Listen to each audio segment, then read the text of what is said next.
as well. Ooh. Welcome and good morning. Welcome and good morning. Yes. Today I'll be talking about Dr. Umar Johnson. Ooh, I did it too early. Abu Namnaroha. Let's get this out. Yes. Whoa.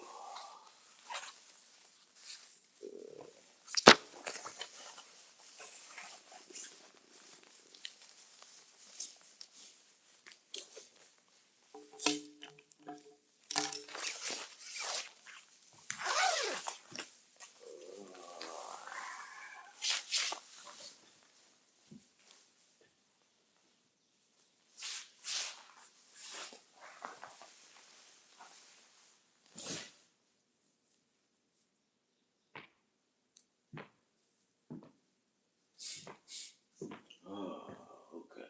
Ooh.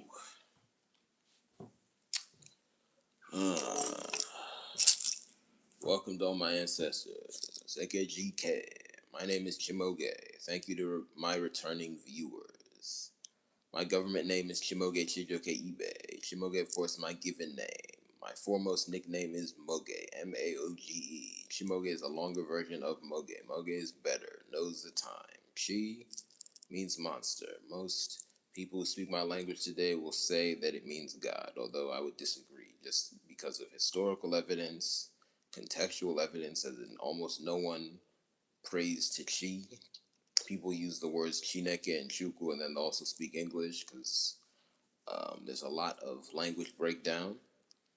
And then also my ancestors have told me. And then also just research on the concept, it seems kind of monstrous that you have a quote unquote personal God. If someone is powerful enough to be called a God, why would it be dedicated to just one person? That's kind of monstrous. Like he's lording over you. Anyway. Alternate white structure name. Shimoge Chijoke Ibe Nwoko. Ibe, which is the last name on my government name, is a shortened form of Ibe Nwoko. Ibe is a name that was applied to my paternal or patrilineal, I want to be clear, patrilineal great grandfather, and Nwoko is the name of his father, my patrilineal great great grandfather. Shout out to both of them, both in spirit now. I don't want to say, of course, because I think we should be living longer. So, I think we should work for a world where everyone knows their great great grandparents. I'll leave it at that. Anyway, registered 17 viewers. They're on the screen. Thank you very much. 17 is the number of Eti. Was that 12? Well, I saw 17. Eti is one of the things. That's the scream. You can also think of it as the beginning of a revolution. Yes. I mean, a good one. Well, it could be bad, but anyway. Um, Every view is a blessing. Thank you very much. Every comment is a blessing as well. Thank you for them. I read them at my discretion. And please like, share, and subscribe. Every like, share, and subscription is a blessing as well. Give me a second. Ooh, excuse me. There's a little sneeze there. Um, I currently reside in Atlanta, Georgia. And that's where I'm standing right now. I was born in Washington, D.C., the southeastern part. I prefer to call it ROM. Again, Prayer told me that's the natural name of that area and other surrounding places. And I'll leave it at that because it's a bit more complicated than that. We don't properly understand the natural divisions of the planet. But anyway, my matrilineal village is Ebem Ohafi. That's where my lineage was born. And yes, you can also use that as a reference point for my matrilineage. I have many relatives in Ebem Ohafi. Shout out to the good ones. And I'll leave it at that. Don't always like focusing on the bad ones that I see too much. Anyway, reference point village for my patrilineage, Algi Urat, also there in West Africa. And I'm not naming countries because I like to use natural demarcations as much as possible. And I'll just say this. I think in the world in general, I'm not going to name one specific country. In the world in general, there needs to be political realignment. I'll leave that at that. At the same time, I'll say this. I'm not a proponent of any illegal and or I will say deleterious I'm just trying to be polite because I don't want to use foul terms that more people might be familiar with.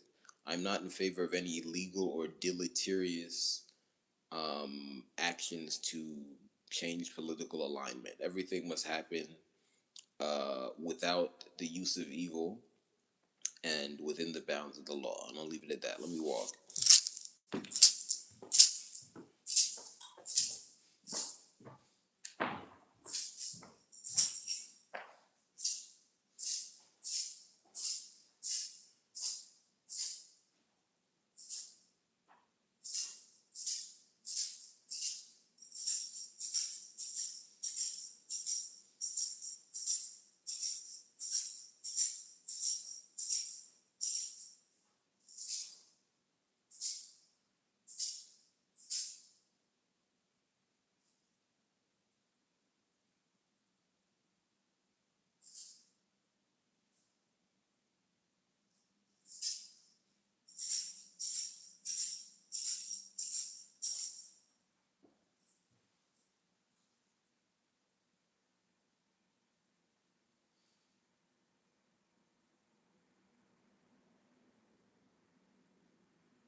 forgive me. Just took an extended walk. Um, ooh, feeling some pain here. Forgive me. Anyway, thank you for the comments again. Every comment is a blessing. Um, let me finish out the greeting. Two more. Let me give two facts about myself. One, I do not like being in dark rooms. I suppose most people don't, but maybe I shouldn't assume. I've met some people who like being in dark rooms. I don't like being in dark rooms. Um, I'll leave it at that. Yeah. Two, and this is also a caveat. I'm not afraid of the dark. It just I want to see things. So if I'm with other people, I could go out and walk in an area that's dark. It's just I want to be able to see, but I'm not afraid of the dark. These are interesting facts. Anyway, I just came up with them. Just to be transparent, I'm trying to give out facts that give you guys a full picture of who I am. I hope it's effective, but I don't just sit here and think about myself. So you know, yeah, I don't know. Anyway, let's turn a bit. Ooh, it's 4:20 a.m. That's a sacred number. I'll say this: I know 420 might be associated with certain types of consumption. I'm not a proponent of that, and I'll just leave it at that. So that's not why I exalt 420. It's just I've seen that that's a very prominent number. I've done some research and also think about it. It's obvious to me it's associated with the Oshun. Anything that has to do with number six is associated with Oshun. Think of the sacral chakra. If you think of the chakra concept, the sixth chakra, if you're starting from the top and counting down, is the sacral chakra. So that's really my basis of going. Six is associated with Oshun. Information about the sacral chakra, I think, is very accurate. Most of the chakra information is off, but it's useful to look at to get yourself thinking. But if you want to get the most use out of the chakra concept, look at the sacral chakra and the solar plexus, because the solar plexus is just Anyang, which is it's a madyo. It's a thing within a madyoha. It's also two people joined as one, and all of the madyo is Anyang. That's what we call the sun, the solar. And then mixed in with that is Okagu, which I also call Isha Chanu. You can also call it Orunmila. I know that's in the uh, I don't want to say it's just Ifa, but there's some I'll just be polite, call them rigid thought systems. I'm sorry, this is what it is.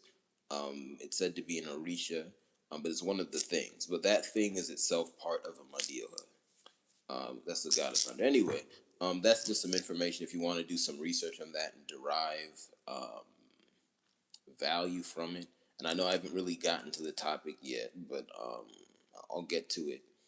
Um, I'll just say two things on each of that. I think the two most useful pieces of information on the sacral chakra and information areas, because it's deep if you read about it, are these two things. One, um,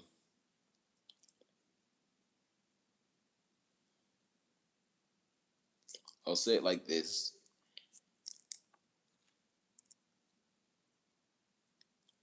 I'll just say it in my language. Uto is a great thing. Okay. Sweetness is a great thing. And I'll just say it like that. It gets demonized in the world today in all its forms. So that's it. Two, um, do not overstress yourself. Do not overstress yourself. So those are the two biggest areas of information related to the sacral chakra that I think are both interesting and helpful. Then as for the solar plexus, most people call it the solar plexus chakra. I tend to call it the solar plexus. Here are my two. One, um, believe in yourself. Believe in yourself, because that's all about what people call confidence. I think I'm shifting based on what the ancestors are saying to use a different word for that concept, but you know what I mean. Just believe in yourself.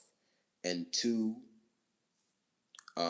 move in line with your truth. Move in line with your truth. Because if you're not moving in line with your truth, you're suppressed. And there's so much evidence um, in all areas of study that if you don't move in line with your truth, it's just bad for your overall well-being. So yeah, let me take a walk. But before that, I'm just gonna get to it. But you see the title. We have to understand Dr. Umar as similar to a pastor. I'll explain what I mean.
word with the ancestors. And yes, genuinely I am.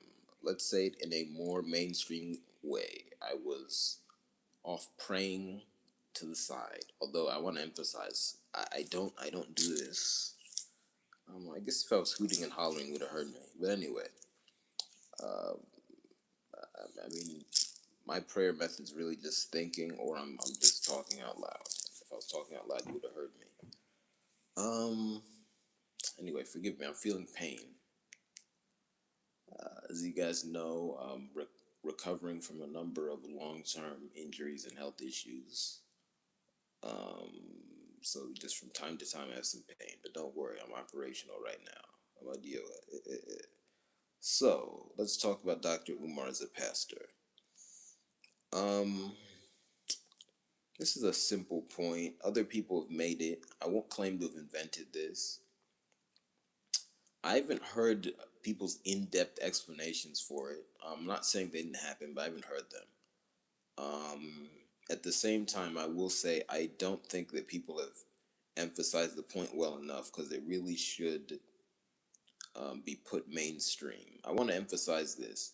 Not every single thing that pastors do is bad, and obviously there's variations within pastors. I think the biggest variation within pastors is that between Catholic priests and, I'll be quite frank, everyone else. Or, forgive me, I haven't observed Orthodox Christianity that much. Forgive me. Because even when I'm criticizing groups of people, I want to be respectful. Part of being respectful is trying to be as accurate as possible. I know sometimes I get off and I'm joning on people, but I'm always trying to bring it down to a level head just so people understand how serious I am.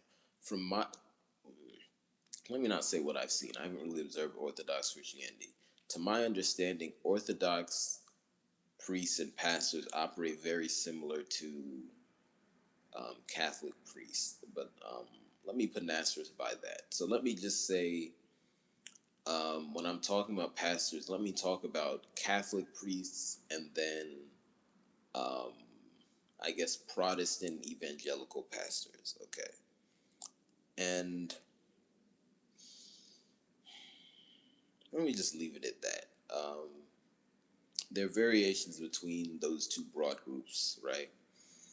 So, not everything they do is bad, obviously.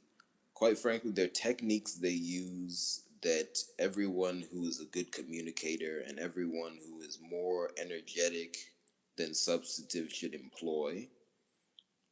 And I'll leave it at that. At the same time, one, um, they just say too many factually inaccurate things. And I'll just leave it at that. And then two, um, they just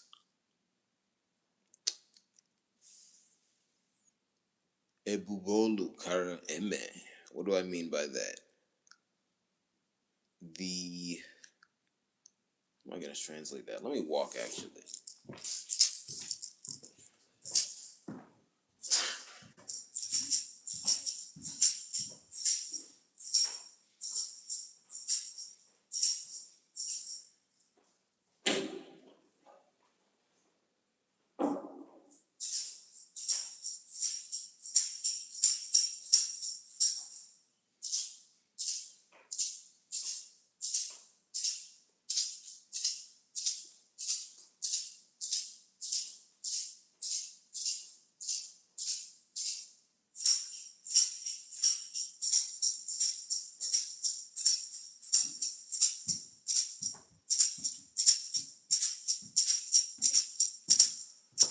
I'm just gonna translate it like this. This is really a direct translation. It's just we speak English too much, so I don't know if people get it right away. But I'll say it like this: what pastors say is more clouded than what they do, and I'm just gonna leave it at that. Sometimes I'm just in too much pain, and I'll just say it like that to just really get it into the English like that. It's a lot. But let me just keep talking. You'll get what I mean. Um,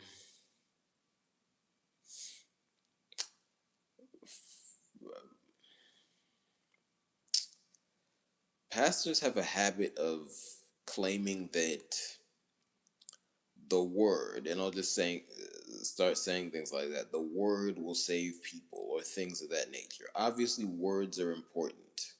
If you want to use the phrase "the word," fine. The word is important.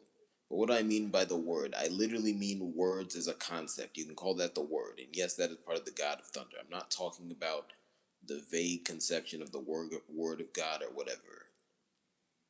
Let me walk.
Anyway, I'm just gonna keep talking.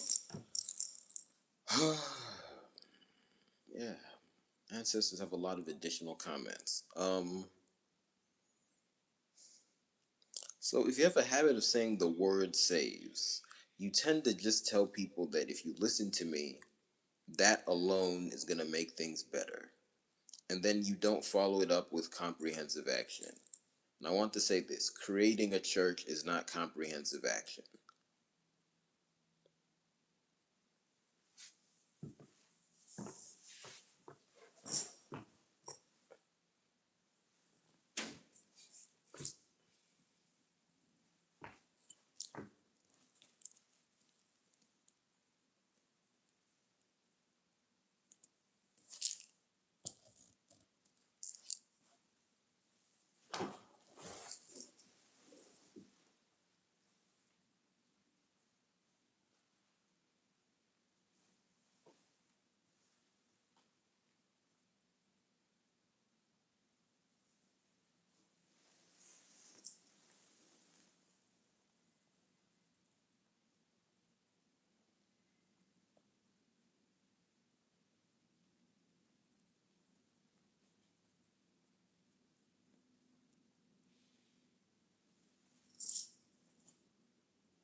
Forgive me. Sometimes when I have new thoughts, I just have to stop and collect myself because it's too much.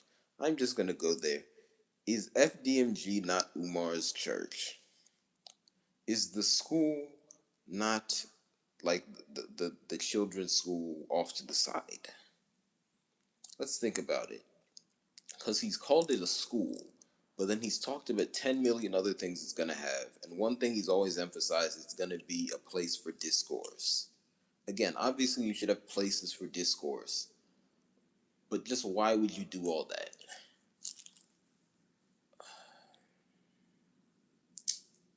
And this is a complicated conversation because again, many people have said the pastor thing before, but they have not said it well. The more I think about it, they've not said it well.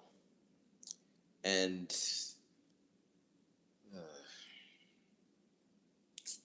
I'm just going to say it like this: pastors are a jumbled and broken down version of two things. One, the Ezua, which is the world leader, and that is a type of person, and that person spiritually has a place.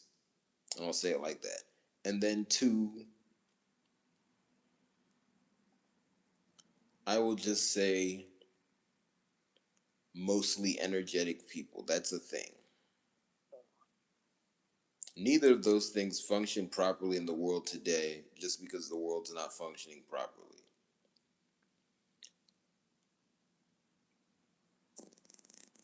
I might just leave it at that because this is very complicated. The more I'm thinking about it, it's complicated. Because I think a lot of people have said a lot of things and not said very much at the same time.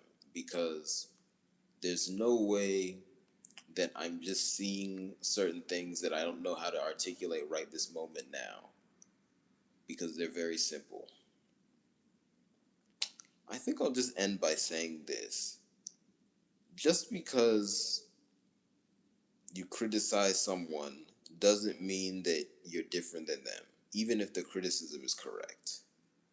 And then when so much of that kind of thing is everywhere, it makes it hard for good people to navigate. And I'll leave it at that. Thank you very much. Please like, share, and subscribe. Patronize my business, and I'll see you next time. I'll be over on Inquiry. I'm gonna do an anger segment. See you. You know me. I'm a morning guy. 444. Actually, let's make a wish because it's 444. 444. I'm hearing my ancestors clearly. Let's make a wish. Let's wish that everyone get enough food to eat. Thank you very much.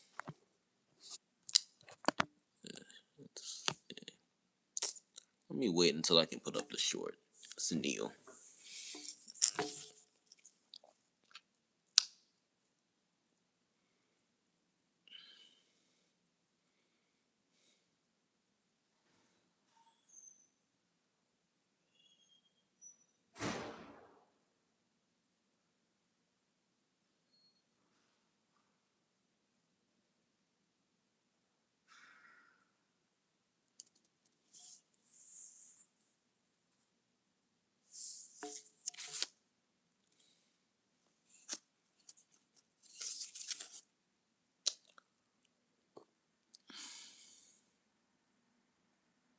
Shout out to HXHO7. He said, "Hi, bro. I'm the first one comment." Yes, thank you for being the first comment, and congratulations. Every comment is a blessing. All right, let's try this again. All right, got up the last short. See you next time.